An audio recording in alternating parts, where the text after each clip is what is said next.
Now, I'm looking for something here right along the same lines, and I have mixed up my stacks. Here, let me do this. Let me do what I've got on the top of this before. What I'm looking for here. Here it is. Here it is. But I'm still going to put it aside. There we go. I ran across, doing my home show prep over the weekend, I ran across the following headline. Meet the Vagina voters. Well, I was intrigued. I mean, I have to admit. And then the subhead for this is in Reason.com. The women voting for Hillary because she's a woman are setting feminism back 100 years. And here are some of the pull quotes. It's Brendan O'Neill is the writer of the piece. And he quotes a prominent woman saying, yep, I intend to vote with my vagina. That was the third thing I read by, I intend to vote with my vagina. Can you pull a lever with one of those?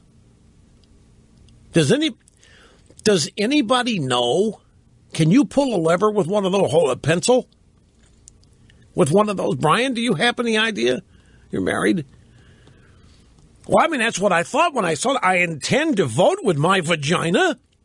And this is somehow brilliance? This is social awareness? Here's a pull quote. She says her vote for Clinton will not be based on a clear-eyed, unemotional review of her political track record, nor will it be based on a clear-eyed assessment of all the possible Democrat candidates. It'll rather be an expression of the intense personal connection she feels with Hillary as a woman. They both have vaginas, you see. Here again, the very thing the suffragettes street fought against, the idea that women are too emotional to partake in abstract politics. And by the way, that is one of the reasons women were not permitted to vote way back in the good old, long ago.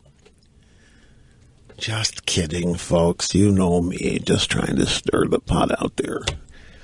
It is one of the reasons women were not permitted to vote. They were thought to be too emotional and unable to attach intellectually to candidates and issues. And they didn't want any emotion. They wanted thought. So here come the latest incarnation of the feminazis claiming the only reason they're going to vote for somebody is because they got a vagina. The idea that women are too emotional to partake in abstract politics is bizarrely rehabilitated as a badge of honor. I'm a woman, therefore I'm visceral, and I will vote for a woman.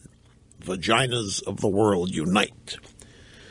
The rise of vagina voting and the centrality of gender to the whole Hillary shebang shows how dominant the politics of identity has become in the space of just 8 years. Kate Harding is the woman in this story quoted. Kate Harding is her name, the vagina voter in question. She isn't only going to vote with her vagina, she's going to tell everybody about it.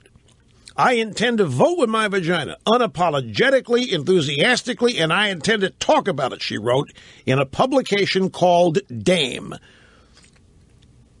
Dame Magazine, pro-Hillary piece, Dame Magazine, written by Kate Harding.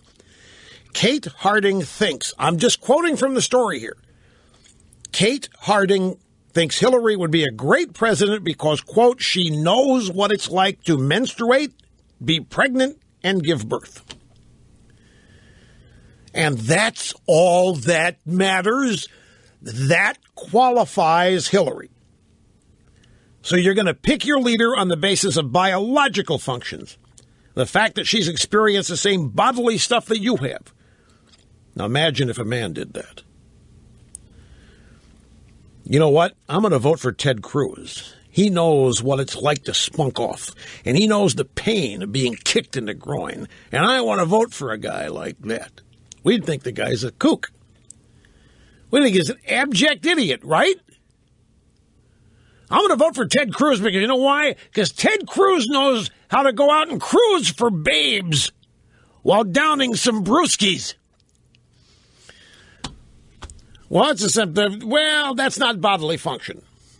voting for Obama for racial reasons, not bodily function. That's a different kind of identity politics. But a vagina does stuff.